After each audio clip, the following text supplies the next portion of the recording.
talk about graphs.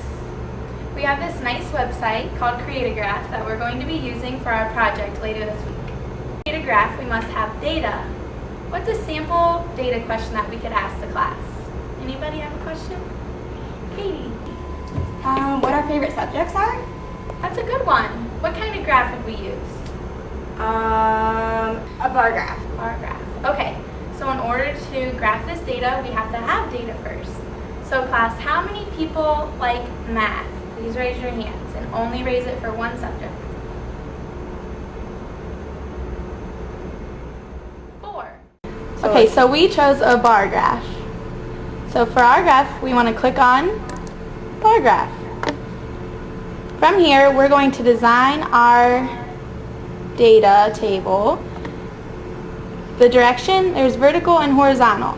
Today we're just going to stick with vertical, but depending on what your data that you collect is, you can choose any of these options.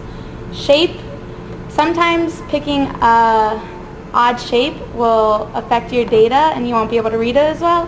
So we're going to just stick with rectangle today. You can also change the background color and grid color, but to keep this simple, we're going to use black and white.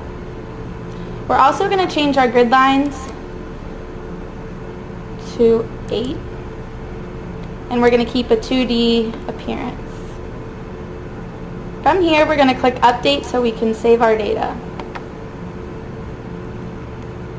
Now we want to click on the Data tab. Now we need to give our graph a title. What's a good title name? Katie? Students' favorite subjects. So from here, we're going to type students' favorite subjects in. Now we also need to label our axes. What's a good x-axis label? Subjects. Y-axis label? Number of students. Good job.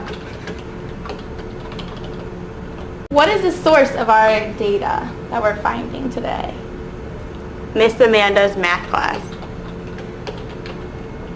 That's a good name. As you can see, 2 group labels popped up and now we have to name those. What are the names of those labels? Boys and girls. We can also change the colors of these labels. Do you guys have any preferences? Boys are blue and girls want pink.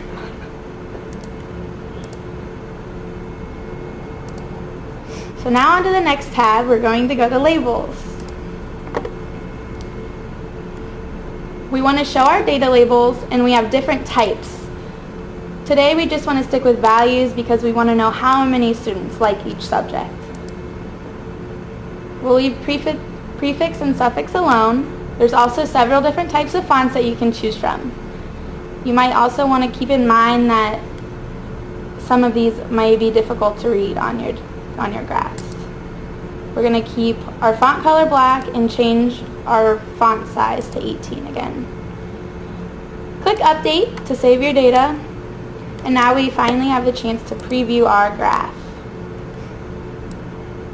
Does our graph look visible? Yes, it looks good. Okay, you can also print and save your data. There's an option. Once we get to the project, you'll want to print your data and also save it.